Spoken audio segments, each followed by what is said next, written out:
Hello everyone, welcome to sqadia.com. I'm our educator Dr. Lara Munir and we are covering the hematology section of the internal medicine course.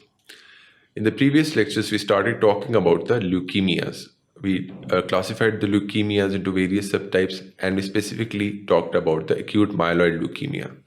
Today our topic of discussion are the chronic myeloid leukemias or the CML. Now, just as we did in the previous lecture, let's first start with the basics and break down the term. The word chronic myeloid leukemia has three components. First, there is a leukemia, which means there is a malignancy of the blood cells, which arrives in the bone marrow and then moves onwards into the blood. And then the myeloid term signifies that it basically is a malignancy of the myeloid lineage. As you know that there are two types of lineages from which the hematopoietic stem cell develops.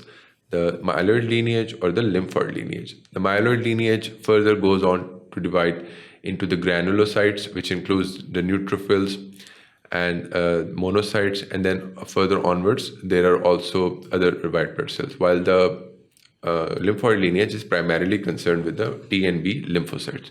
So for CML, we are primarily concerned with the myeloid lineage. That is we are primarily concerned with the neutrophils, the basophils, eosinophils, and the monocytes. These are the four cells that will be the focus of our target.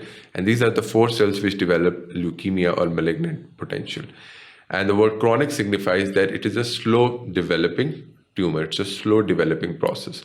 So chronic also signifies that because it is a slow growing tumor, it generally presents later on in the age. So you can say that it is a malignancy of the old age generally.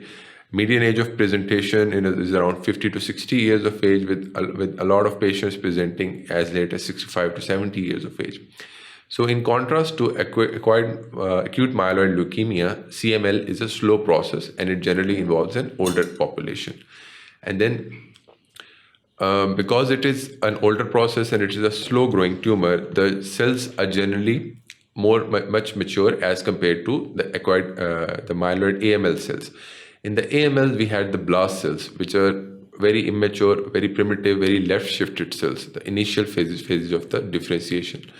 But in the chronic myeloid leukemias, the cells are generally more mature as compared to the blast. They are generally in the metamyelocyte phase, or some of them are fully developed neutrophils, but they are not functional because they are tumor cells. So they are slightly more mature as compared to the blast phase, but they are not the fully grown mature white blood cells or the fully grown neutrophils that can do their job. CML generally has a good prognosis if you can identify it early, and there is also an increased incidence in the males as compared to the females, 6:1 ratio. If you compare the two genders. So these were all the introductory points, and then in the later on part of the lecture, in the later slides, we are going to discuss the specifics of the CML.